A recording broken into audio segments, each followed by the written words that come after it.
Good morning, dear students. My name is Vikas Zain. As all you know, we are discussing the chapter current electricity. In the previous video, we have discussed about the Ohm's law, about the concept of resistance, on what factor does the resistance of a conductor depends, conductance and resistivity. एक बार briefly revise करते हैं बेटा. सबसे पहले Ohm's law का formula V is equal to IR. R is equal to rho L upon A.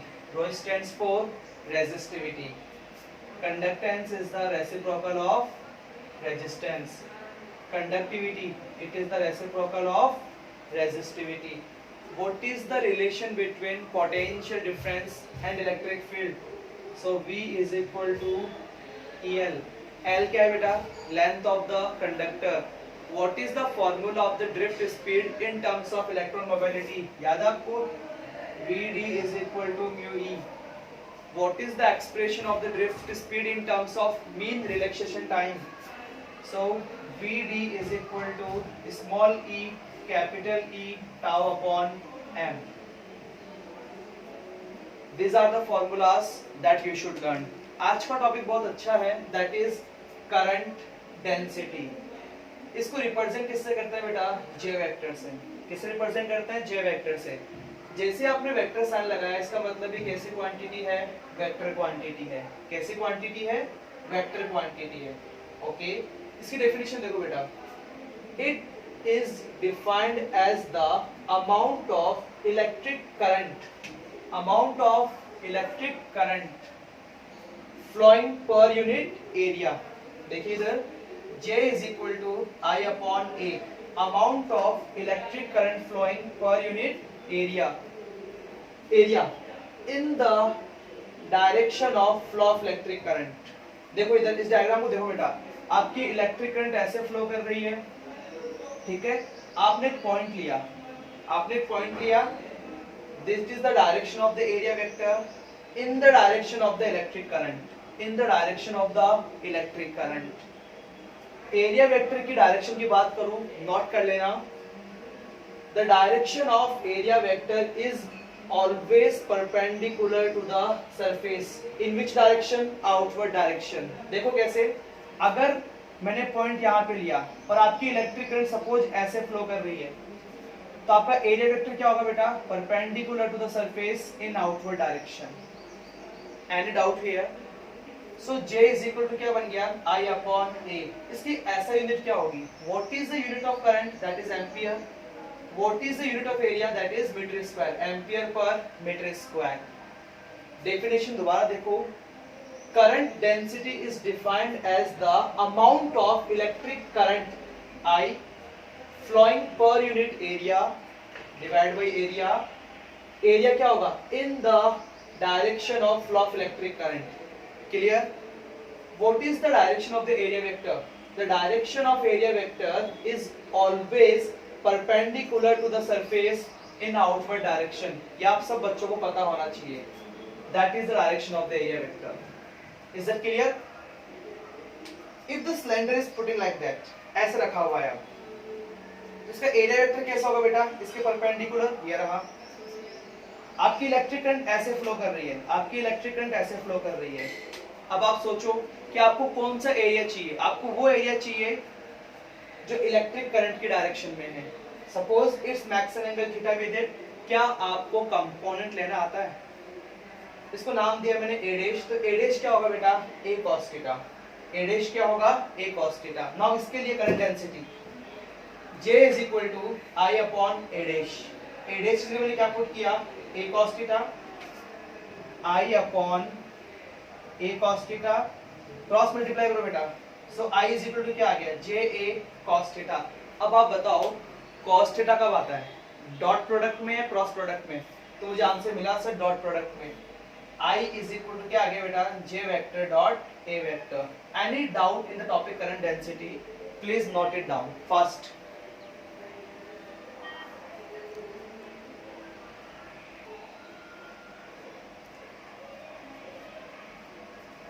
Okay बेटा, now we are discussing the vector forms of Ohm's law.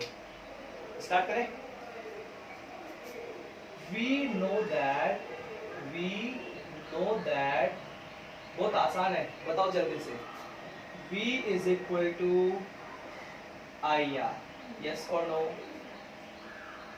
Can I write potential difference is replaced by EL?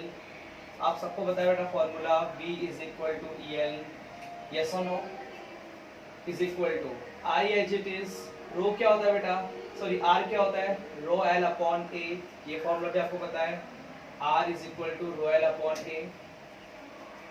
L से ये cancel, क्या हो गया, L से L cancel, so E is equal to क्या आ गया, I अपॉन A, और ये आपका रो। बेटा I अपॉन A क्या होता है, करंट पर यूनिट एरिया, करंट डेंसिटी, और ये आपका रो। यहाँ तक कोई डाउट आपको? No? Can I also write J is equal to E upon rho. So J is equal to 1 upon rho multiply by E. J is equal to 1 upon rho क्या होता है बेटा, सिग्मा। इसकी वेक्टर फॉर्म क्या होगी, J vector is equal to sigma E vector. That is the vector form of Ohm's law. Look at here again. V is equal to IR. V is replaced by EL. We know that I as it is, R का formula rho L upon A, L से L क्या हो गया, cancel out हो गया, I upon A current density, इसको मैंने इसको रीमॉडिफाई किया, क्या लिखा, J is equal to E upon rho, 1 upon rho क्या होता है, sigma, and finally we will get it. Any doubt here? Now, important concept for the numerical purpose. किसी वायर को आप स्ट्रेच कर रहे हो, ये मार्कर है, इस मार्कर को मैंने स्ट्रेच किया, तो वॉल्यूम तो कांस्टेंट रहेगा, वॉल्यूम में कुछ भी चेंज नहीं होने वाला है, क्यों, ना तो कुछ आप ऐड कर रहे हो ना आप कुछ सब्ट्रैक्ट कर रहे हो। That is very important concept. When a wire is stretched by n times, तो बताओ न्यू रेजिस्टेंस और रेजिस्टिविटी क्या होगी, तो आपका आंसर कुछ इस तरीके से होगा, answer the resistivity will same, the resistivity will same. Why बेटा, क्योंकि मटेरियल तो वही है, और रेजिस्टिविटी ना लेंथ पे डिपेंड करती है ना एरिया पे डिपेंड करती है। लिसन वेरी केयरफुली, रेजिस्टिविटी ना तो लेंथ पे डिपेंड करती है ना एरिया पे डिपेंड करती है, ये ओनली डिपेंड करती है नेचर ऑफ द मटेरियल। इस ब्लू मार्कर की रेजिस्टिविटी अलग होगी, इस ब्लैक मार्कर की रेजिस्टिविटी अलग होगी, बट इस ब्लैक मार्कर के लिए चाहे कितनी भी लेंथ ले लो इसकी रेजिस्टिविटी वही रहेगी। Clear, the resistivity will same. यहां तक कोई डाउट आपको? चलो ठीक है। ये बेटा अपने पास में एक वायर है, लिसन केयरफुली, इसका एरिया है बेटा A और इसकी लेंथ है L, तो इसका वॉल्यूम क्या होगा, एरिया मल्टीप्लाई बाय लेंथ, ऐसे कहते हैं वॉल्यूम इनिशियल। अब आपने इसको स्ट्रेच किया, अब आपने इसको ऐसे स्ट्रेच किया, तो लेंथ कितनी होगी बेटा, NL, 2 टाइम्स स्ट्रेच करोगे तो 2L, 3 टाइम्स स्ट्रेच करोगे तो 3L। नया एरिया मान लो A डैश है, नया एरिया A डैश, तो वॉल्यूम फाइनल क्या होगा, volume final A dash multiply by NL। कोई डाउट यहाँ पे, एरिया मल्टीप्लाई बाय लेंथ। मैंने क्या कहा बेटा आपसे, वॉल्यूम विल रिमेन कांस्टेंट, तब क्या लिखोगे, volume initial is equal to volume final. Is that clear? AL is equal to A dash NL. बेटा L से L कैंसिल, तो A dash कितना आ गया, A upon N। यहाँ तक आपको कोई डाउट नहीं आना चाहिए। Now what will be the new resistance? इसकी बात करूं तो इसका रेजिस्टेंस क्या होगा, R is equal to rho L upon A, और इसका resistance R dash is equal to rho, new length कितनी है NL, एरिया कितना है A by N, this N will go up side, so what will you write, R dash is equal to N square rho L upon A, R dash is equal to, बेटा ये किसके equal है, R के, so R dash is equal to R है आपका N square R। ये concept तभी applicable होगा जब ये वर्ड आएगा आपके पास में, stretched.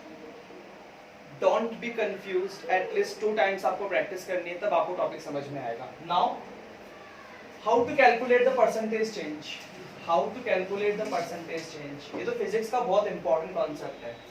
Percentage change, percentage change, इसी को आता है क्लास 11th में सीखा होगा आपने, percentage change, final quantity minus initial quantity divided by initial quantity. Okay, final quantity क्या है बेटा, N square R, initial quantity R कितना आ गया, मल्टीप्लाई बाय 100। अगर आपको परसेंटेज चेंज निकालना है तो एन स्क्वायर, ठीक है, R will be taken common, N square minus 1 upon R, R से आर कैंसिल, क्या आ गया बेटा, N square minus 1 percentage multiply by 100%। Add out here, अगर ये वाला कॉन्सेप्ट आता है तो आपको न्यू रेजिस्टेंस कैसे निकालना है, R D S is equal to N square R, आपको परसेंटेज चेंज कैसे निकालना है, that is here. Please do practice of it.